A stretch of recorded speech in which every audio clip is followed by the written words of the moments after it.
Buenos días, mi nombre es Lesbia Álvarez, estudiante de la carrera de Derecho, sección C1, y hoy les voy a hablar de las nociones del derecho penal y la teoría del delito. Tenemos el derecho penal según von Lins. Es el derecho penal, el conjunto de las reglas jurídicas establecidas por el Estado que asocian al crimen como hecho y a la pena como legítima consecuencia. El derecho penal desde un punto de vista objetivo. El derecho penal se entiende como una parte del ordenamiento jurídico integrado por las normas jurídicas reguladoras del poder punitivo del Estado, el ius poniendi, en las que mayormente, a fin de tutelar bienes jurídicos, se definen bienes jurídicos para los cuales se establecen penas y medidas de seguridad.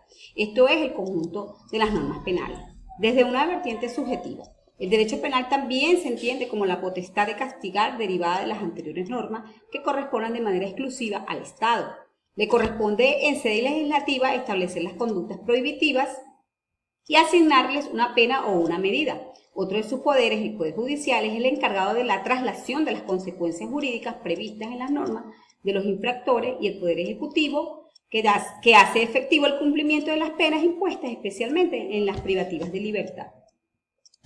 Seguidamente tenemos la fuente del derecho. Se suele citar como fuente del conocimiento la ley, la jurisprudencia y la doctrina. En materia penal en Venezuela rige el principio de legalidad de los delitos y las penas.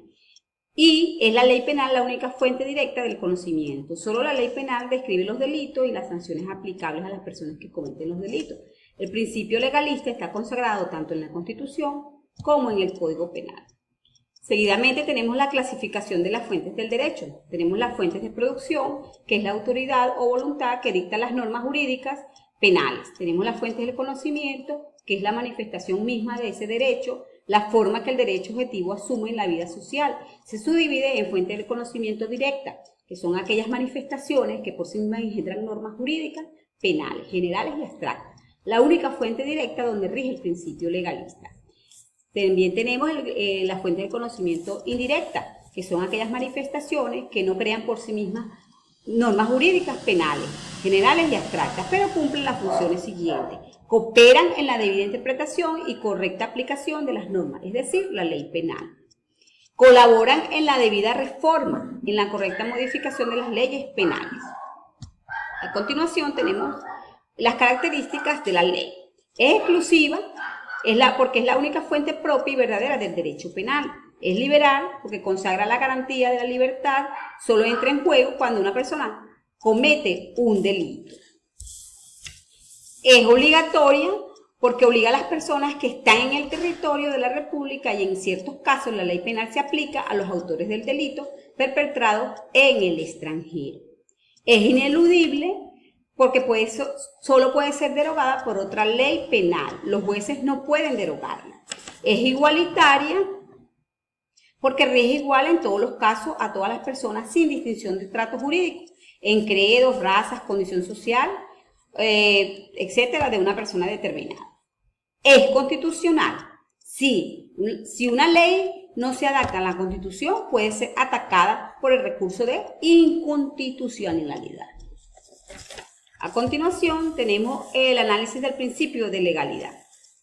Primer principio es la exclusividad. La exclusividad.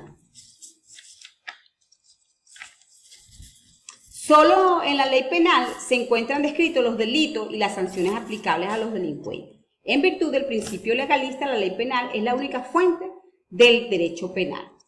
La exclusión. Eliminación y prescripción de la analogía del campo penal. Esta es eliminada porque, según el principio legalista, para que un acto sea delictivo, tiene que ser idéntico a uno de los actos penales y no solo semejante. Tenemos la irretroactividad. No se puede aplicar a los actos anteriores a su entrada en vigencia, a menos que favorezca al rey. Seguidamente tenemos las fases de aplicación de la ley penal. La primera fase es la validez espacial. Sirve para determinar cómo se aplica la ley penal de un determinado estado, es decir, en qué espacio físico se aplica y hasta dónde se extiende su jerarquía de la misma. Tenemos la validez personal, que es el principio de igualdad ante la ley, que se encuentra estipulado en el artículo 21 de la Constitución.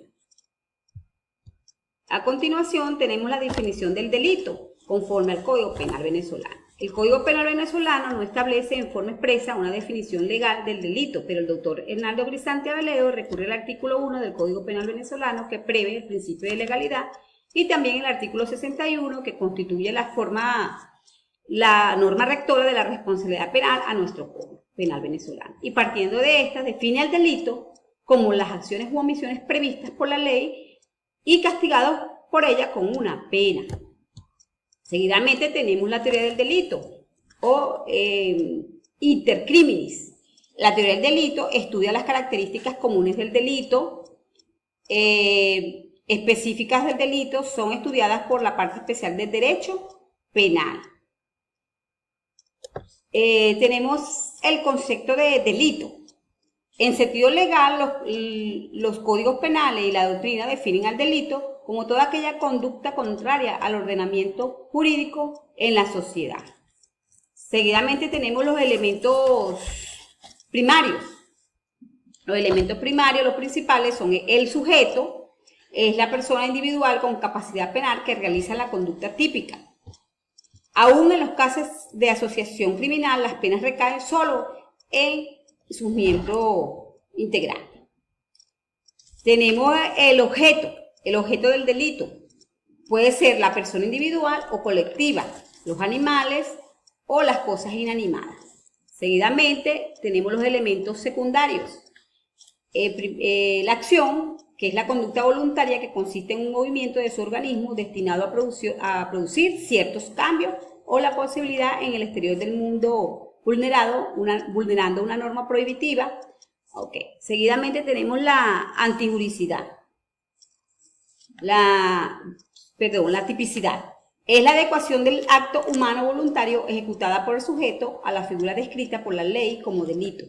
El tipo penal es la descripción de un acto omisivo o activo como delito establecido en el presupuesto jurídico de una ley penal. Seguidamente tenemos la antijuricidad. Es el acto voluntario típico que contraviene al presupuesto de las normas penales, lesionando o poniendo en peligro bienes o intereses tutelados por el derecho. Tenemos el elemento circunstancial, que es la pena.